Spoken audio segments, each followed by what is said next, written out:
Well, welcome everyone to the Kickstarter edition of our podcast, The Tai Chi of Management. I am very pleased to have here my friend, my colleague, and the author of both the concept and the new book, The Tai Chi of Management. An absolutely hysterical look at the all too common experience of having a bad manager. Anil Saxena. Okay, Anil, I knew you were funny, but I didn't know you were this funny. Take us through the process of writing this book.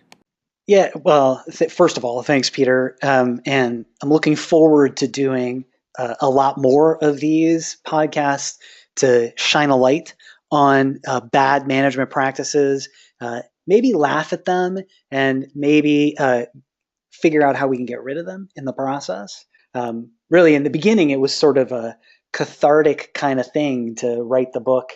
And instead of I don't know, instead of drinking a fifth of tequila or kicking a dog or something like that, I decided to write a funny book. Well, it sounds like a certainly more healthy outlet than downing the fifth or kicking a dog. But was there a particular instance in your past that just sort of came to light that made you say, okay, this is now framed up for me real well? And I think the way that I, like many other people, right, I've worked for a long time and I've had a lot of bad managers, but I had one in particular who he was a master at being able to take people's good work and flip it and use it in a way to bludgeon or undermine them on a constant basis. And I started to think about that he was doing this intentionally. And it sparked the idea of he was using sort of the Tai Chi of management to get ahead on the backs of others. Well, that makes sense. I think we can all relate to that because we've had similar experience. But the premise of the book is that you've taken it a step further, and you may have identified the source, the conduit for all bad managers through history in the face of McCloyd Dickensie and his sidekick, Repulse Monkey. Tell us about them. So, I wanted to write the book in a way that was easy for people to understand. The way that I thought about writing it was I would use this character who would actually be talking to the reader in sort of first person and talk directly to the reader. And the way that I kind of thought about it was going to be, this ancient book, and it was transcribed by this guy by the name of McCloyd Dickensie, which is sort of a not so hidden kind of way to think about other ways that companies make big changes through big consulting firms. Yeah. And as I read through it, Anil, and there were so many different parts that just triggered different experience that I have had personally.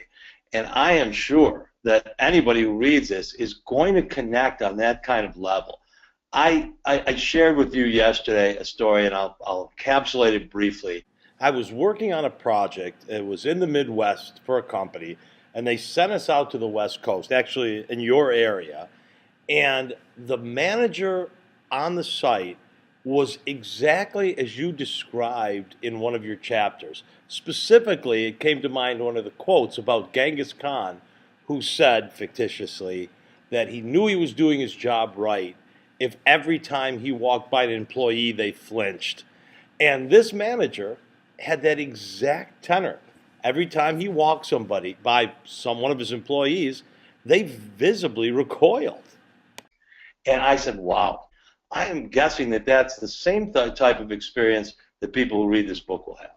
Yeah, and I imagine that they will, and I imagine that that just like your story, right? They're gonna be able to see themselves in those situations, or they're going to remember a story that was told by a friend, or maybe if we're lucky, we'll get a couple people who actually are managers see themselves and they'll think, wow, that sounds ridiculous. And maybe I should stop doing that kind of thing. Uh, Hmm. and that would be like the ultimate goal. But I think just having a book where people can read it and kind of see themselves in it, I think is going to be fun. And I imagine that, this is going to be the beginning of a whole series of books like this. So, once this particular Kickstarter project gets funded, I imagine that we'll be able to open this up to gather more and more stories. And that's my hope, right? That we're going to get all kinds of fodder for great new stories and great new kind of ways to think about and talk about work. And when I think about the story that you just told, right? There's a there's some chapters in the book that kind of point exactly to that kind of thing, right? So the chapter 3 is titled "Employees Are Genetically Flawed," and the one thing that so I kind of start off the chapter with this saying from a great Tai Chi of management master that says, "A dog that farts when it barks will never hunt." And so, translated, right, that means that when employees work for others, they're not smart enough to work for themselves. So they're inherently lazy and can't be trusted. Now, that's ridiculous. But we've all worked for people that look over our shoulders all the time, and that kind of just points to that notion that it's ridiculous, but yet it's something that happens in probably every single workplace. And I don't think anybody would come out and say that employees are genetically flawed, but I bet that there are a lot of managers out there that think that they're smarter than their employees. That's exactly what struck me as I read it. As you read these, and clearly it's tongue in cheek, and clearly these are extreme examples, but the undercurrent of truth that's there is what really connects. But also, it's going to really maybe time for some self-reflection. Maybe there's a chance to enact some change. Yeah, that's my hope, right? That sometimes when you kind of can laugh at something, you can actually see the ridiculousness that's underneath it, and Right. that's that's really what I'd like to get at. Of course, I'd also really like to get at people having a good time reading this and being able to kind of look at the silly notes in the margins and the crazy pictures that I've put in the book and just get a laugh out of it and think about all the different times that a manager that they've worked for has actually said something like this and wonder if maybe they actually did get trained in the Tai Chi of management. Right. So all the people in the Kickstarter universe who are listening to this right now, if you have just a minute to tell them why should they get involved? Why would they want to be part of this groundswell? So I think what I would say is that we all either work for, have worked for, or know people that have worked for bad managers. And wouldn't it be great to be able to get a book that can help to solve or be a salve, to be a salve for some of that pain? Um, Mm-hmm. I think that's the biggest thing, like there's a lot of crap that's going on out there in the world right now. And I think we all just need an opportunity to sit back and laugh at somebody else's misery. And so I think that's one of the biggest reasons to fund this project and to buy this book and to tell other people about it. Yeah, I think that those are compelling reasons. And if anyone wants to be a part of this, it's as simple as going to Kickstarter, right, and taking a look at what you put together in terms of rewards or incentives, and uh, just getting involved in this.